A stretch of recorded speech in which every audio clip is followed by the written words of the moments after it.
Welcome to The Frequency. I'm your host, Dee Barnes. And on this episode, we have something special for you guys. I'm telling you, we're celebrating the 50th anniversary of hip hop. And I have the honor of having one of the pioneer Emcees on today. She's one of the mothers of the culture, Dr. MC Debbie D. Debbie, join me on The Frequency. What's up, sister? Hello, Dee. Thank you so much for having me. So good to see you. Good to see you too. You're looking beautiful. Thank you for being on. You know, I was stumbling over the doctor part because a lot of people don't know that you are a doctor.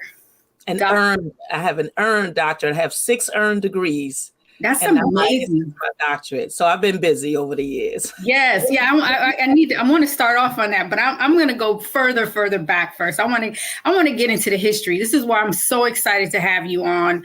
There's no better person to talk to about the history of hip hop in New York than one of the pioneers. And one of the things you've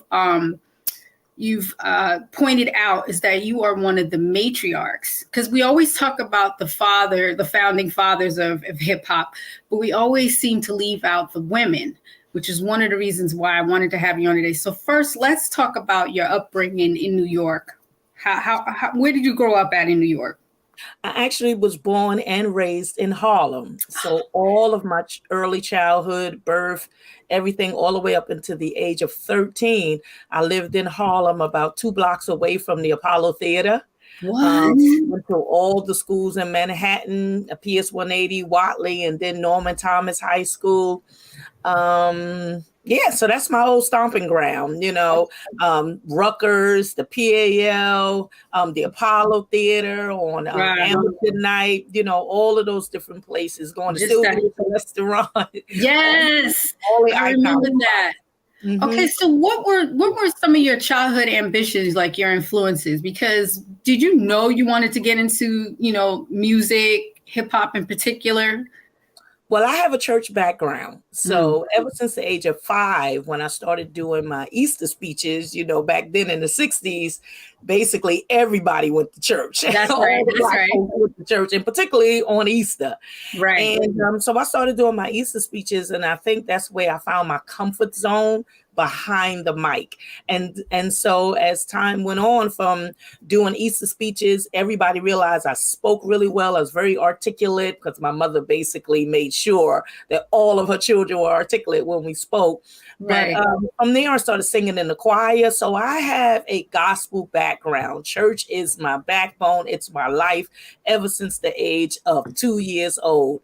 And so from there, one thing led to another, as we'll talk about, but I've always been on the mic since the age of 5. I've been on the mic 55 years. That is amazing, yo. So I was looking at some research when I was, getting ready to talk to you. And I remember you talking about how the Bronx was in the 70s. Now, when did you transition from Harlem to the Bronx? When I was 13 years old, unfortunately, my family experienced a 5-alarm fire. And in the midst of that fire, we were relocated. The interesting story was my aunt lived in the same building with her children, and she got relocated to the projects in Harlem. And then we got relocated, as my mother would say, to the Bronx. And I'm like, the Bronx? Right. I didn't really know anything about the Bronx other than going to the Bronx Zoo, because, for school, you kind of would go. That was a field trip. I grew up on the East Coast, too. I grew up in Queens, actually. So I remember that was like a field trip. Exactly. So you went to the Bronx Zoo. You probably went to the Botanical Garden. But the church also at the time had relocated from the Bronx to Harlem. From Harlem to the Bronx. And so that was basically all I knew about the Bronx. And then my mother said we were moving there.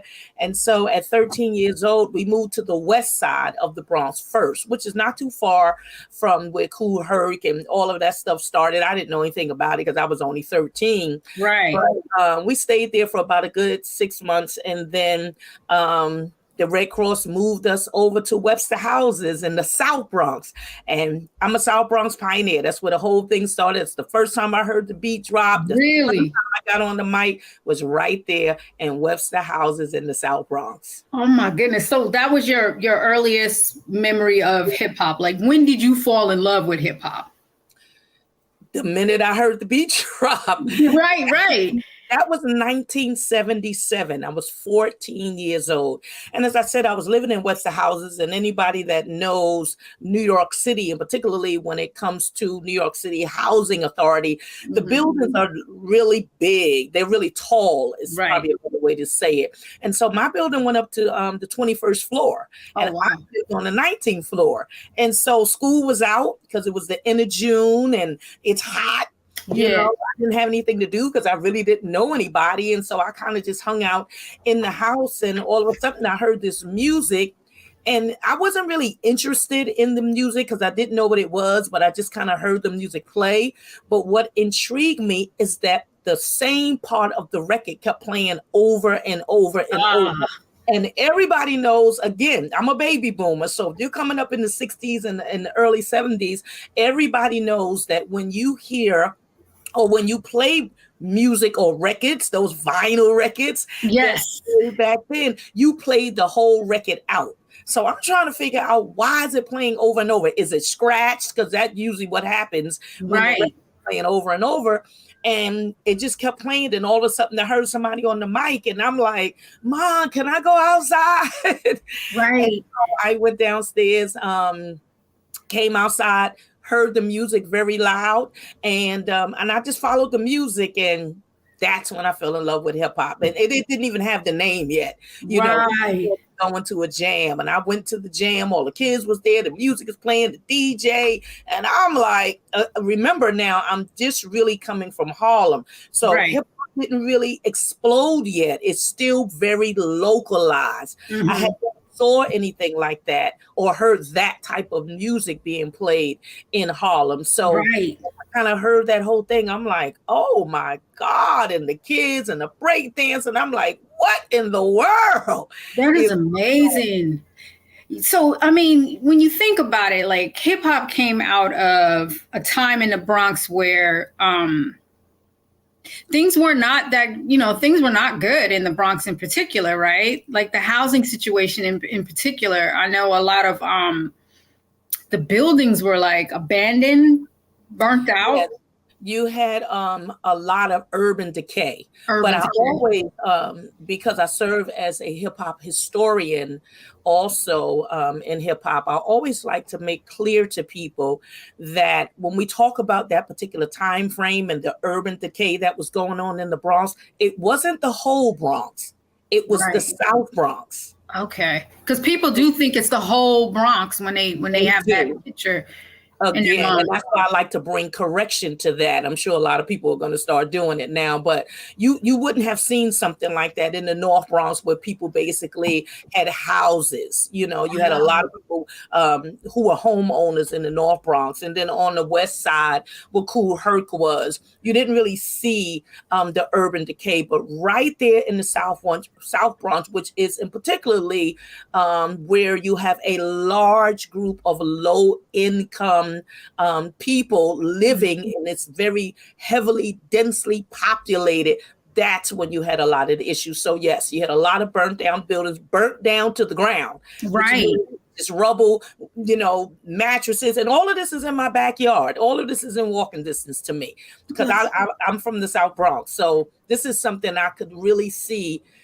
If I walked a few blocks, I could see on a daily basis. You could see on a daily. And so hip hop comes out of this. Now, you were just saying that on the West Side is where Kool Herc was. Yeah.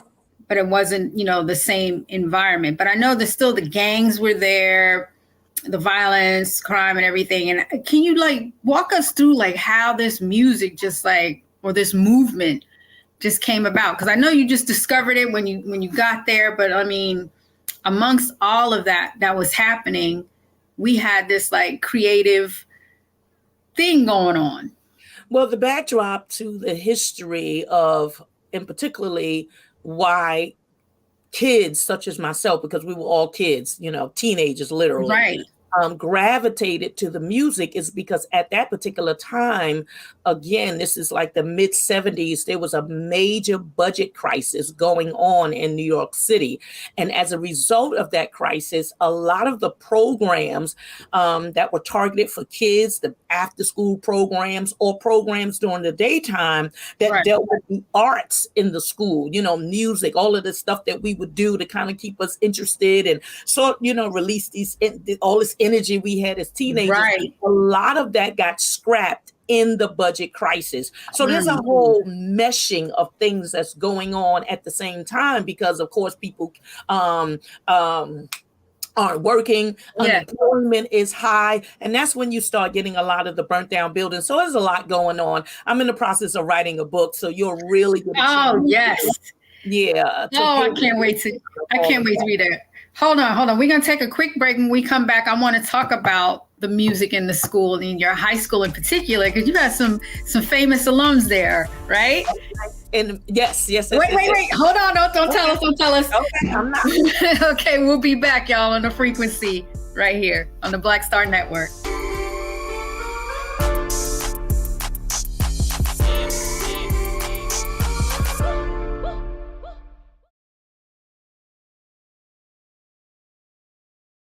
When you talk about blackness and what happens in Black culture, we're about covering these things that matter to us, speaking to our issues and concerns. This is a genuine people-powered movement. There's a lot of stuff that we're not getting. You get it, and you spread the word. We wish to plead our own cause. Too long have others spoken for us. We cannot tell our own story if we can't pay for it. This is about covering us. Invest in Black-owned media. Your dollars matter. We don't have to keep asking them to cover our stuff. So please support us in what we do, folks. We want to hit 2,000 people, $50 this month, raise $100,000. We're behind 100,000, so we want to hit that. Y'all money makes this possible. Checks and money orders go to P.O. Box 57196, Washington, D.C. 20037-0196. The Cash App is $RM Unfiltered. PayPal is R Martin Unfiltered. Venmo is RM Unfiltered. Zelle is Roland@RolandSMartin.com.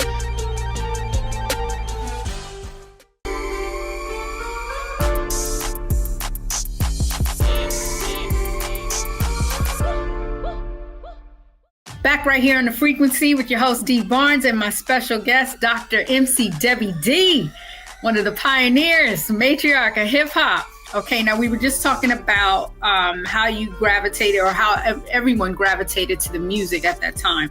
Please continue. Because of all of, again, the meshing that was going on with the city of New York in terms of its budget crisis, not having the resources that we were accustomed to growing up, and all these major changes taking place. When Kool Herc started bringing his sound system outside, and then Flash got involved, and then Bambaataa got involved, and all these other DJs started springing up, the L Brothers with Mean Gene and all of those guys, the guys in my area, DJs Bear and Abel. When you started getting all of these guys out there and they're all playing the music, there is nothing else for us to do. So when the summer hits, you have these jams, because again, the term hip hop wasn't even on the scene yet. Right. It was popular then. And so, you just have kids just going to the jams, and these DJs are bringing out their sound systems at least 3 to 4 times a week. What? That's what really we're all going 3 or 4 times a week. Yes. I mean, you're talking at least 8 big old speakers. At least in my area, this is what I'm seeing. You also have, let me just throw them in there. You have the Brothers Disco. They're up in the North Bronx. You have, I mentioned Bambaataa, but you also have Disco King Mario, who's in the Southeast, both of them. DJ Kenny Ken, all of those guys are in the Southeast. But the DJs are prominent. And so the DJs are basically playing the music. And then when the MCs come on the scene, we want to get on the mic. And so that's when a lot of things change. But that's what really caused us to gravitate, because we didn't really have the resources that we were accustomed to. So that became my playing ground. And today it's a multi-billion-dollar business. I mean, it is global, worldwide. I remember the same type of thing, hearing it in the park and wanting to be involved. But I want to go back to your schooling now. You went to Norman Thomas? Mm-hmm. Norman Thomas High School. Now, I read that you were in class with Kumo D.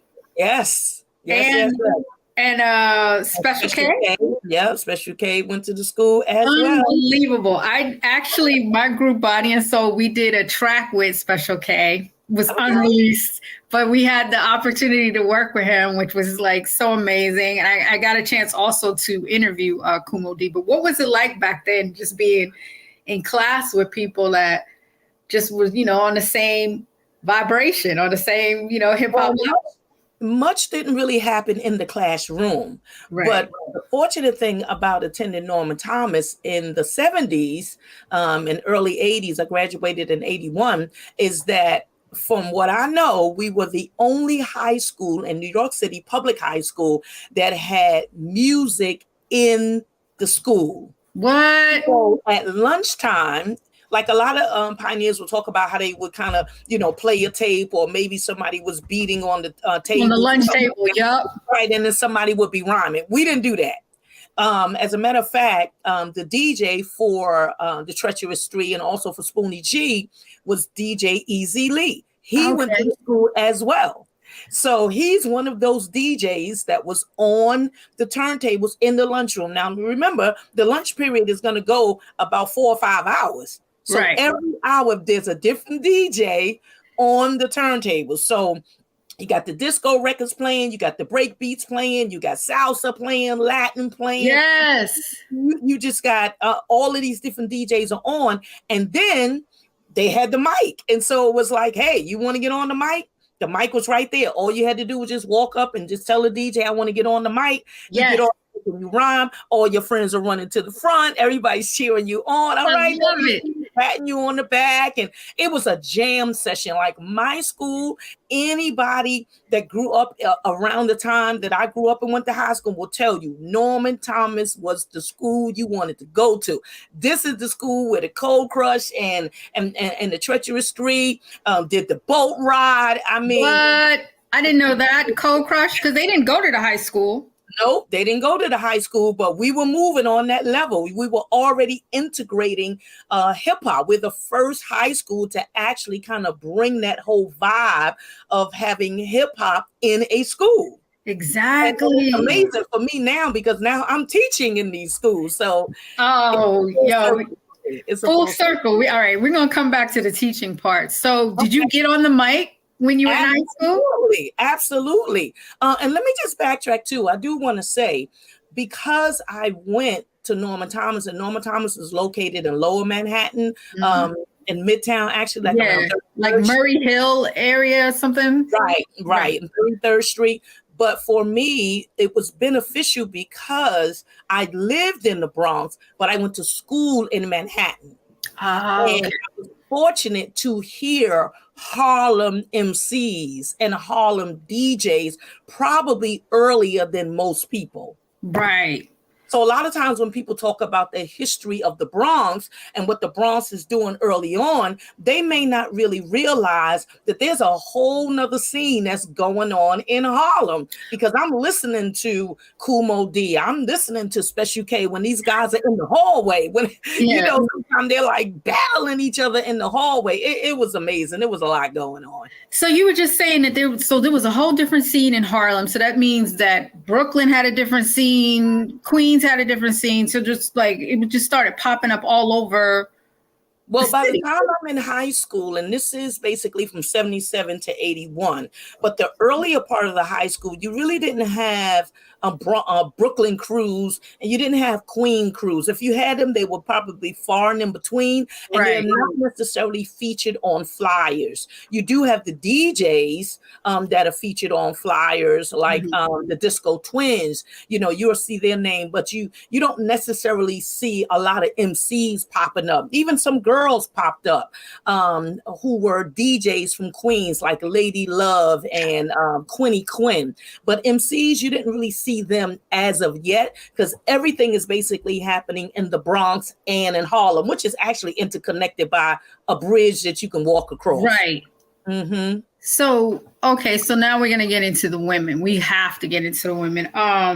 Okay, wait. Let's take a quick break. We're gonna come back and talk to you because this is like so much history. I'm like, and I'm remembering my upbringing too. So I'm just like, this is a lot. I love it. I love it, y'all. We'll be back right here on The Frequency.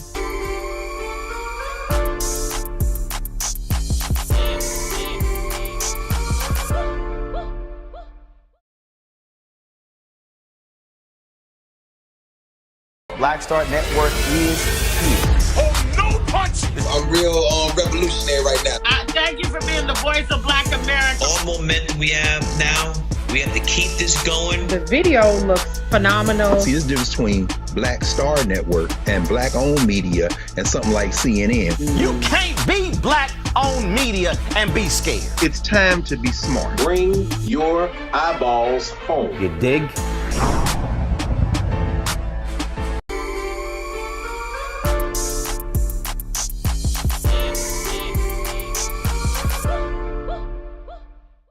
Back right here in The Frequency with your host, Dee Barnes, and my special guest, Dr. MC Debbie D. We're talking about all the history of hip hop right now. And Debbie, I got to get into it. The women, okay? Because you named a lot of crews, a lot of guys from the Bronx. But when did you start seeing you were right there. So you did see the women getting involved because it was just like, not just about the MCs, but like all the elements were happening at the same time in hip hop. So the DJing, the rapping, where we got the beatbox, graffiti, The breakers, graffiti, So and the fashion, the fly girls, and the fashion and the fly girls. Yes. So you saw the women at the same time the men, because when they tell the story of hip hop, we might hear occasionally about the women, but it's always the men. So what were you seeing then, and as far as the women coming up and, you know, the matriarchs of the culture? Well, let me first bring some clarity as to why, when you hear any discussions on early hip hop, why you don't hear a lot about the women, because there weren't that many. Okay. There were only a few of us. And at that particular time, almost every woman or young girl at that time, because we were all teenagers, was in a male group. A crew. Yes, was in a male crew. Right. So you may have a few exceptions, but for the most part, every girl is in a male group. So when you hear the names, you may not necessarily think of the girl, or the guy isn't thinking of the girl, because, and this is one of the things I break down in my book. And here's the reason: because groups move together. You didn't move as an individual. You moved as a unit. Like it's Grandmaster Flash and the Furious Five. It's the disco, the Brothers Disco, the Funky Four plus one, and my crew, DJ Patty Duke and the Jazzy Five. Like people booked you as a unit. They didn't book you separate, because we didn't really have soloists then. The soloists didn't really come into play until 1980, and all of that's documented on flyers. Right. So everybody moved as a crew. So that's one of the reasons why you don't see a lot of girls when they're talking about crews. If a girl is in that crew, of course, they're considering, the person who's speaking is considering the girl, but the girl didn't stand on her own. That really didn't come until I became a soloist in 1981. Wow. And you know what? I'm so grateful for you to put it like that, because I always have an attitude about it. Like, why you don't talk about the women, you know, and blaming it on, you know, a lot of misogyny. But it's basically, like you said, we were just beginning. So there weren't that many of us, and then no one knew. So who were some of the... Let me say this. When people think today of girls, all of those girls are standing on their own. Right. Back then, girls didn't stand on their own. Right. Girls stood with crews, but now you don't have crews. You basically have everybody in hip hop is a soloist now. True. In the beginning of hip hop, it was all crews. Mm-hmm. So it's not that people are trying to be disrespectful when they talk about history. It's just that they're talking about the crew. And if you want to hear about the girl in the crew, if you know that she's in the crew, then you would have to single her out and ask the question. So, you know, for the most part, people are being pretty honest. Yes. And I'm so glad you broke it down like that too, because that really gives me a whole nother perspective and respect on the culture in itself. So as long as the mothers of the culture are being acknowledged and lifted up, it's all good with me. Well, let's talk about who are the mothers. So let's make it clear. Let's make it clear who the mothers are and why we are called the mothers, the matriarchs of the culture. Okay, so break it down. The four mothers is Debbie D, Shirok, Lisa Lee, and Pebbly Pooh. Those are the four mothers of the culture. So if you're going to do any accolades or anything, you need to be calling all four, because all four of us were in crews. However, we are the four girls who stuck out the most in our crew. And we're also the four girls who have the most longevity when it comes to other female MCs in the 70s or the 80s. It's not that other girls wasn't there, because I can name a few other girls that were there. However, we have the most longevity. We have been featured in books, and we did a lot.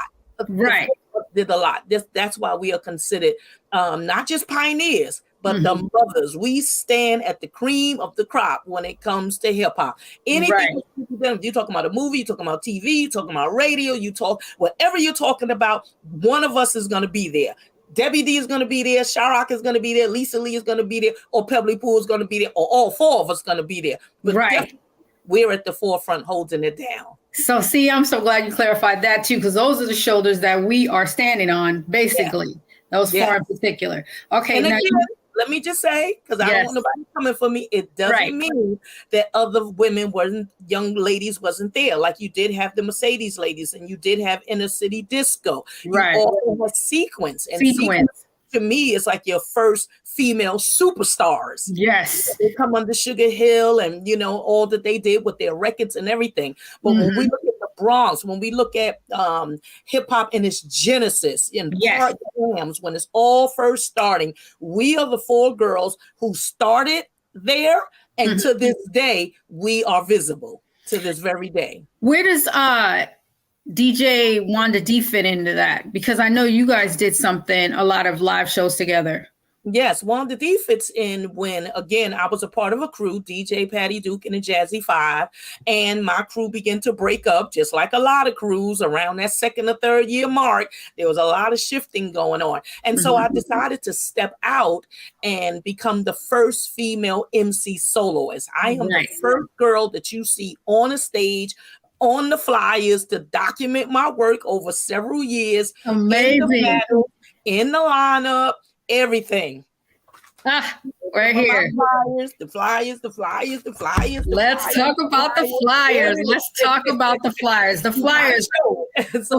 Before social media and everything, it's so wild too that you collect them. I only have 3 of my original flyers. I have one that we used to do something at the local Boys and Girls Club. That's amazing.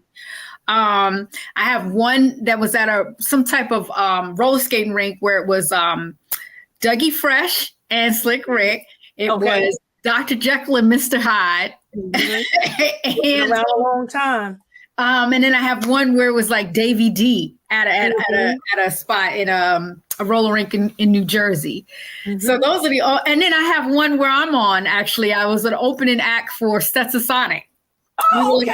We were like, and I was the solo at the time. I had a beatbox doing my thing, and I actually have an audio similar to yours with DJ Wanda D. But you were so cold-blooded in it. I had to listen to that like several times, and then I realized, going full circle, that you were a big influence on me. I don't know if you see this mic behind me right here.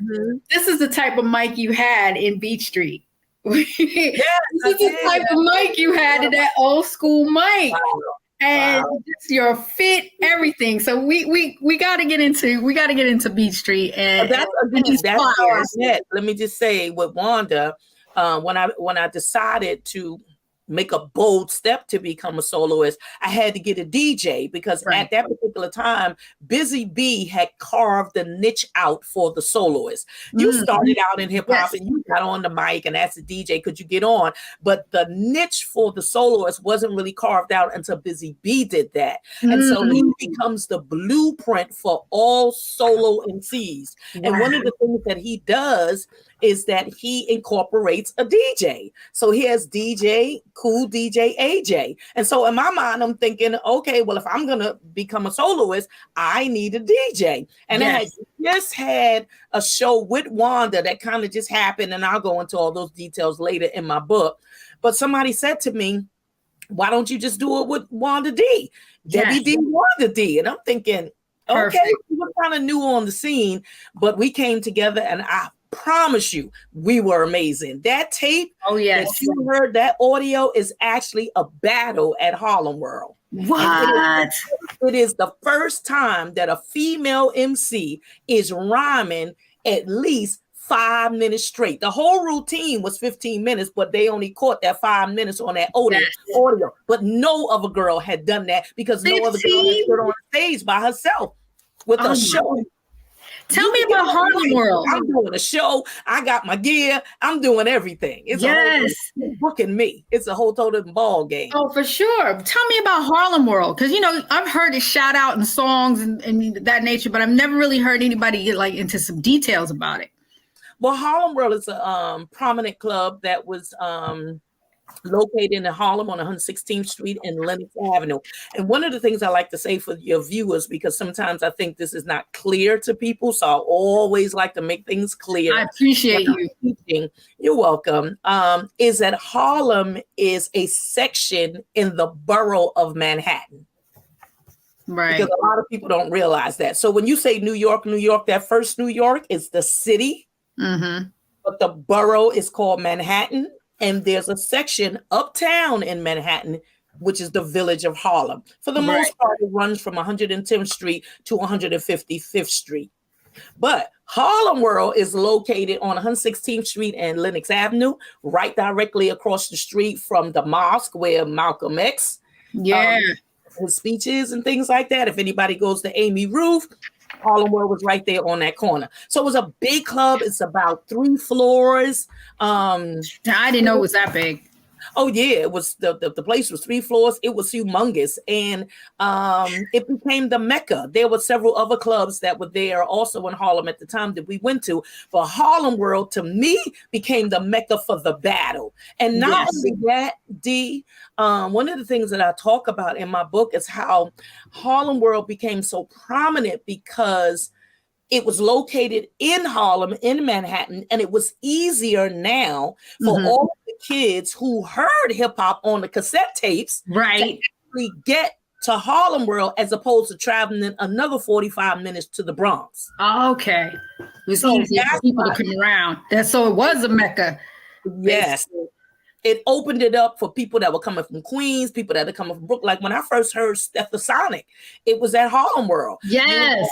You have the Force Emcees, who are now the Force MDs, but they first was the Force Emcees, and they were from Staten Island, and they're coming in Harlem. It was just easier to get to. So a lot of people got discovered right there in Harlem World, but that was where the battleground was. So if you didn't want to battle, you don't want to get in there. That's where the Cold Crush is battling. That's where Mo D and Busy Bee is battling. That's where Debbie D is battling, because I'm right there when we doing these battles. It's going down. The Crash Crew, the Fearless Four, the Treacherous Three, Spoonie G, T-Ski. Oh my goodness. We're all up in there. Wait, so now we got to transition into Beat Street, because you just described to me what they tried to make Beat Street become, Harlem World. They tried to make it look like Harlem World. So tell me about that experience. Okay, we know Beat Street was first, they called it a dance drama movie that featured hip hop culture. At least that's what it says in the Wikipedia. And one of the producers, the late great Harry Belafonte, rest in peace. And then also I think David Picker, so Harry Belafonte. I don't know his story in the past. Me either. But I know they were. Right. They were the producers, and then the director was Stan Latham. I'm just trying to get all of this out. Stanley Lathan is important because Stanley Lathan is Sanaa Lathan's father. Exactly. And Sanaa is in one of my other favorite hip hop films, Brown Sugar, because that was my upbringing with hip hop. I heard it in the park and gravitated that way. But talk about your experience on Beat Street. Well, Beat Street was an experience because it helped to take hip hop and propel it to another level. We had the records, but it was still, hip hop was still at a place where people in the world were still trying to struggle with, is this something that's really going to stick around? Is it something we want to invest our money in? And then here comes Harry Belafonte, who decides he's going to get involved in it. He's going to put his money to it. And so what he does is, as we just said, he calls in, his friends. We have Kenny, who is the main player and the main actor in the story, who is the son of Ruby and Ozzie Davis. Oh, I didn't realize that. Yes, you have who is the daughter of Chong from Cheech and Chong. Yes, that one I knew. I knew about Ray. Major players in it. But Harry Belafonte decided, listen, this is underground, but I just believe that something is really brewing here. And for the most part, the majority of the movie is filmed in the Bronx. Now, about 6 months before the movie, I'm climbing as a soloist. I am the #1 girl in the city, and the flyers to document that. I'm on everything. That's right. I mean, we're crushing it. We're killing it. And, a lot of transition had taken place in hip hop with a lot of the crews and different things like that. And so in the midst of all of that, Chirac, who was a part of Funky Four and the Funky 4+1, approached me about the idea of me, her, and Lisa Lee of the Cosmic Force coming together as a girl group. Oh. And so I thought to myself, I'm doing real good, but these are my two pioneer sisters. Now, if anybody's name is hot on the streets, like I said, it's 3 of the 4 girls who I said are the matriarchs, Debbie D. Chirac and Lisa Lee. We're the hot girl, regardless of what's going on. If it's on the flyer, we're on it. Okay. And so I thought to myself, and particularly Wanda D was DJ, so I talked to her about it. She decided, that we would all just kind of group together. In the midst of that, like I said, that the movie is going on. We heard about the movie, D. And girl, let me tell you. So you heard about the movie like it was a casting call, or? Yes, I don't know how we heard about it, but we heard about it. I mean, because still, hip hop is still small, so whatever's going on, whatever's popping in the streets, you're gonna know about it. That's so people true. talk about this movie is going on, and so they were having auditions at the Roxy's.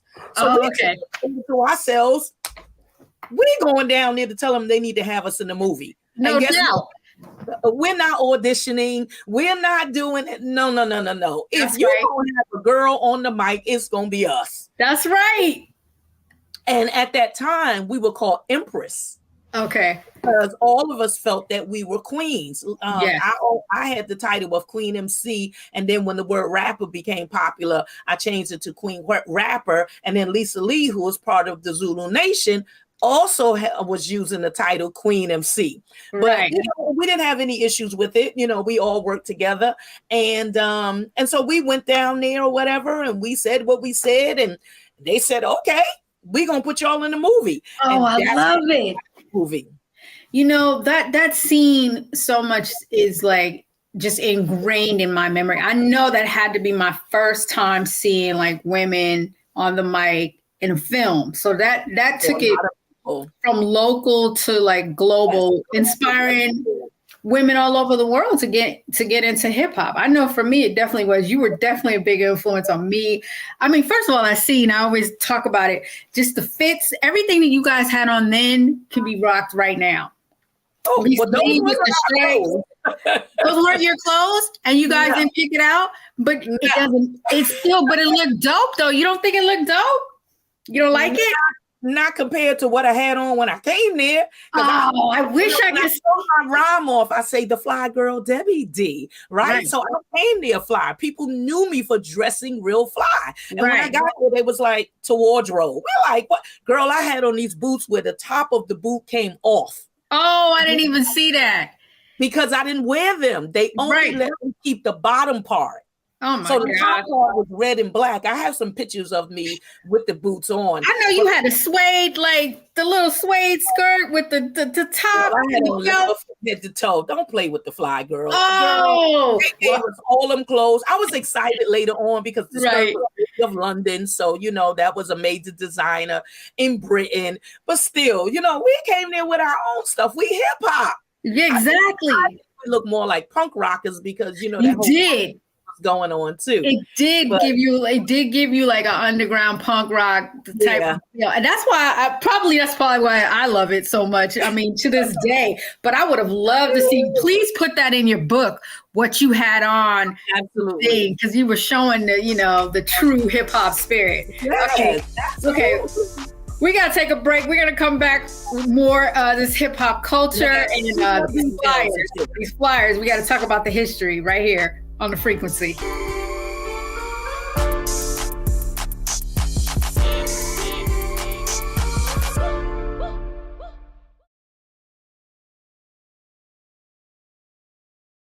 When you talk about blackness and what happens in black culture, we're about covering these things that matter to us, speaking to our issues and concerns. This is a genuine people-powered movement. There's a lot of stuff that we're not getting. You get it, and you spread the word. We wish to plead our own cause. Too long have others spoken for us. We cannot tell our own story if we can't pay for it. This is about covering us. Invest in black-owned media. Your dollars matter. We don't have to keep asking them to cover our stuff. So please support us in what we do, folks. We want to hit 2,000 people, $50 this month, raise $100,000. We're behind 100,000, so we want to hit that. Y'all money makes this possible. Check some money orders. Go to P.O. Box 57196, Washington, D.C. 20037-0196. The Cash App is $RM Unfiltered. PayPal is R Martin Unfiltered. Venmo is RM Unfiltered. Zelle is Roland at RolandSMartin.com.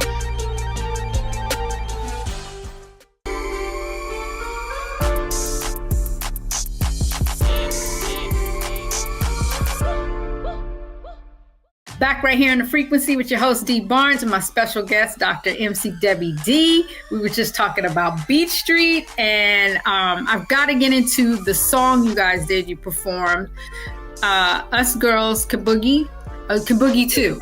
Yes. Which I thought was such like a call to action, really, like, yo, y'all, we could do this. We could do this. You know what I'm saying? We're showing you how it's done. And for me, it was that type of inspiring message. Tell me how that came about and the fact that you guys were wound up on a soundtrack, because was that your first time being on Wax? It was for me, yes. Okay. Mm-hmm. It was amazing. They gave us the record, and we did the rehearsals and different things like that. But they gave us creative liberty to write our own rhymes. Nice. And, so we were more into that and into the rhyme. The song was okay or whatever, but, we were more into the rhyming part. Mm-hmm. But as I got older, I realized what I felt the message that Harry Belafonte wanted to send. And that is, it's male dominant. And I see this culture and all of these guys are doing something. But you know what? Girls can do it too. And I think that song became a catalyst for girls all around the world, even when it plays now, to say, as I often say today, not that we can just boogie to, but we can do it too. We can not only just get on the mic, DJ, be a graffiti artist or a B-girl, but we can also be authors and journalists and producers and all these different things that girls are doing today. So again, us girls begin to lay the blueprint for inspiring girls around the world to say, listen, come on, and when you look at hip hop today, what do you see? Predominantly girls on the scene.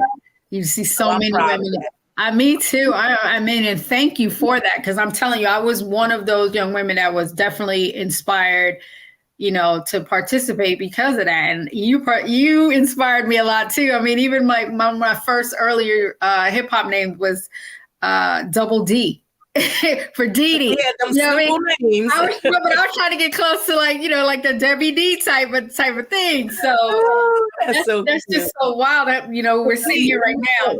Let me just add this piece. That's how we got the name Us Girls. Like I said, we considered ourselves queens, so we came up with the name Empress.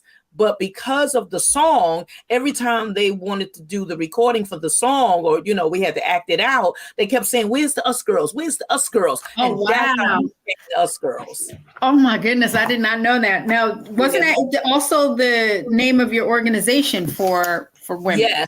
Yes. And so, just about maybe 10 years ago, I decided that, I've always been one to empower women. Almost any lyrics you hear Debbie D rhyme on, I'm always saying something to empower women. And so I just, I've always had workshops for women, all kind of stuff. And so I just kind of decided to reach back and grab that particular name from the Us Girls and make it Us Girls Can. It is all about empowering the female voice. Yes, I love that. And do like seminars with the girls? You do events? Yes, I do. On my own, people will bring me in to speak to, young girls, or, I had like a whole line, every now and then I'll post some of the pictures with all of the t-shirts and bags.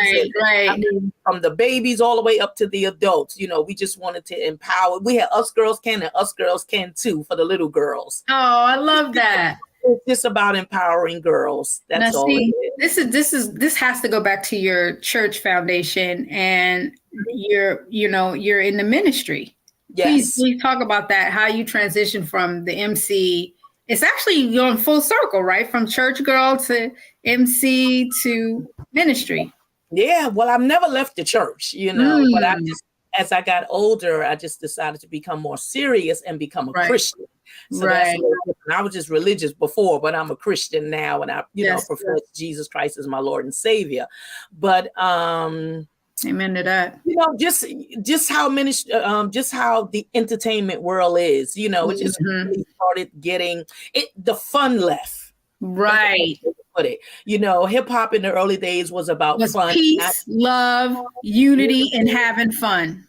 That's the mantra. And once it started not to be fun anymore, and it just became so commercial and things started taking a turn, that's when I just started falling back. And I think that there was a transitional period as well. I wanted to talk to you about the Juice Crew. You were part of the Juice Crew, and I know that you did this. You did this rhyme on this track called Evolution, where you're like Harriet Tubman. I'm rhyming about Harriet Tubman. I'm one of the first girls to be a part of the Juice Crew, which many don't know. Right. But, before Shantae. Yes, I am. I'm before Shantae. And Fly Ty reached out to me and said he wanted to do a project that was a little different from the norm. And he wanted to feature, do something for Black History Month is what it was. And so he asked me if I would do something on Harriet Tubman. And I went to the iconic Schomburg Library, where I had a friend go there and pull everything that she could get on Harriet Tubman, and wrote the rhyme. And I can say that's one of my favorite works, because this was the first time that you got a chance to put the history of our Black leaders in rap form. Right. And I'm so honored to be a part of that. It's an amazing record. I think I actually have the vinyl. It's like one of the first ones that I think the Juice Crew did, right, on Cold Chilling label, I think. Yes, I think that was on Cold Chilling. You have MC Shannon's on it, you have G-Rap on it, and also the other young lady that's a part of the Juice Crew is Glamorous. There are three of us that were rhyming at that particular time. So that's me, Shantae, and MC Glamorous. And MC Glamorous, that's right. I completely forgot that so you're basically because Glamorous started out with you too no, she came after. Yeah, she came after. Yeah, so you're the only one that went from like the original early days to the golden era. Yes, absolutely. Because I connected with the Juice Crew, I got an opportunity to, rub shoulders and, start doing some work with those who were hot at that particular time. Right. And so, again, there was a lot of transition going on. And so a lot of the older crews kind of faded out of the scene around that particular time, which is like around 86, 87. Right. But I was fortunate enough to still be around and to connect with this amazing group of prolific MCs. Definitely. And that's how I got on Evolution. Were there any more records you were on that I'm not aware of? Yes, I also had 2 singles. Again, The Other Woman. It's everything is on my website, mcwd.com. The Other Woman, and another record called Tom, Dick, and Harry. Ooh. So it's good. Yeah. I'm gonna have to go check that one because that's the one I didn't miss that one. I did hear about The Other Woman, but not the Tom, Dick, and Harry. I got to check that out. What girls are talking about today, Right? Because they had all the battle wars were going on, and so Fly Ty was like, do something different, and so I decided to do that. I don't necessarily think it's my best work. I think the lyrics are great, but I think I had to hold back because I was trying to be soft and kind of sensual. Right. That's not me. I'm a battler. I'm full speed. I'm aggressive when I'm on the mic. So it's okay. But those are the 2 singles that I did. Thank you, sis. I appreciate you. When we come back, we're going to wrap it up with our guest.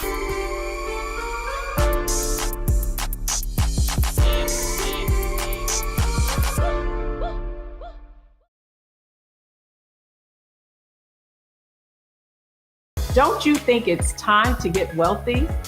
I'm Deborah Owens, America's Wealth Coach, and my new show on the Black Star Network focuses on the things your financial advisor or bank isn't telling you. So watch Get Wealthy on the Black Star Network.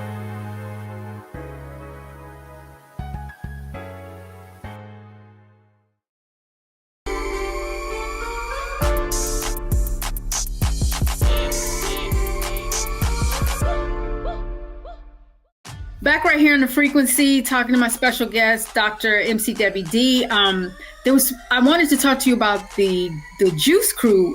You were part of the Juice Crew, and I know that you did this rhyme on this track called Evolution, where you're like Harriet Tubman.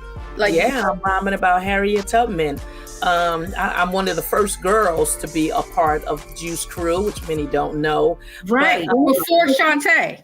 Yes, I am. I'm before Shantae. And Fly Ty reached out to me and said he wanted to do a project that was a little different from the norm. And he wanted to feature, do something for Black History Month is what it was. And so he asked me if I would do something on Harriet Tubman. And I went to the iconic Schomburg Library, where I had a friend go there and pull everything that she could get on Harriet Tubman and wrote the rhyme. And I can say that's one of my favorite works. Because this was the first time that you got a chance to put the history of our Black leaders in rap form. Right. And I'm so honored to be a part of that. It's an amazing record. I think I actually have the vinyl. It's like one of the first ones that I think the Juice Crew did, right, on Cold Chilling label, I think. Yes, I think that was on Cold Chilling. You have MC Shannon's on it, you have G-Rap on it, and also the other young lady that's a part of the Juice Crew is Glamorous. There are 3 of us that were rhyming at that particular time. So that's me, Shantae, and MC Glamorous. And MC Glamorous, that's right. I completely forgot that so you're basically because Glamorous started out with you too no, she came after. Yeah, she came after. Yeah, so you're the only one that went from like the original early days to the golden era. Yes, absolutely. Because I connected with the Juice Crew, I got an opportunity to, rub shoulders and, start doing some work with those who were hot at that particular time. Right. And so, again, there was a lot of transition going on. And so a lot of the older crews kind of faded out of the scene around that particular time, which is like around 86, 87. Right. But I was fortunate enough to still be around and to connect with this amazing group of prolific MCs. Definitely. And that's how I got on Evolution. Were there any more records you were on that I'm not aware of? Yes, I also had 2 singles. Again, The Other Woman. It's everything is on my website, mcwd.com. The Other Woman, and another record called Tom, Dick, and Harry. Ooh. So it's good. Yeah. I'm gonna have to go check that one because that's the one I didn't miss that one. I did hear about The Other Woman, but not the Tom, Dick, and Harry. I got to check that out. What girls are talking about today, right? Because they had all the battle wars were going on, and so Fly Ty was like, do something different, and so I decided to do that. I don't necessarily think it's my best work. I think the lyrics are great, but I think I had to hold back because I was trying to be soft and kind of sensual. Right. That's not me. I'm a battler. I'm full speed. I'm aggressive when I'm on the mic, so it's okay. But those are the 2 singles that I did. And just a quick point, what do you think? Because I know you wrote a lot of your own lyrics. What do you think about women writing their own lyrics or having a ghostwriter? I mean, I know there's other male MCs that have ghostwriters too, but they seem to focus in on the women having ghostwriters. What do you think of an MC that doesn't write their own lyrics? I'll echo the words of KRS-One, something that I heard him say just recently. I think this perhaps the other day. In regard to ghostwriters, I don't have any issues with people having a ghostwriter because sometimes I mean there's a writer strike that's going on right now. Right. There are people who just are gifted to write. I am a writer by profession. I write everything that I've ever rhymed. I wrote, and when I still have my original rhymes right now, but I just think, as KRS-One said, if you're going to have someone else write your rhymes, just make sure they're a good writer. Right. Don't pick a writer who doesn't know how to write, and then of course you can tweak it into your own voice and that type of thing. I mean, I know how people feel about somebody else writing your rhymes, but I think that's more old school now in terms of that thought. Of course, I applaud you if you did the work because writing is not easy. You have to write and rewrite. You write and rewrite, until you get it sharp and it's strong. It's in your voice and you can feel it. All of that goes into it. But if you're going to have somebody to write it, and you're paying them to write it, get the best writer. Get the best writer. Holla at me. Holla at you. Holla at your girl. Holla at your girl. I love it. And see it right here. Hip hop knowledge right here on the frequency, y'all.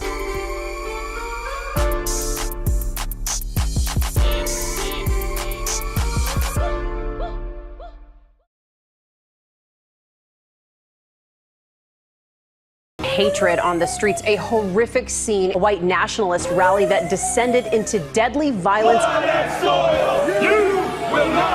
White people are losing their damn minds. As an angry pro-Trump mob storms the U.S. Capitol, we're about to see the rise of what I call white minority resistance. We have seen white folks in this country who simply cannot tolerate black folks voting. I think what we're seeing is the inevitable result of violent denial. This is part of American history. Every time that people of color have made progress, whether real or symbolic, there has been what Carol Anderson at Emory University calls white rage as a backlash. This is the rise of the Proud Boys and the Boogaloo Boys. America, there's going to be more of this. Here's all the Proud Boys, guys. This country is getting increasingly racist in its behaviors and its attitudes because of the fear of white people. The fear that they're taking our jobs, they're taking our resources, they're taking our women. This is white fear.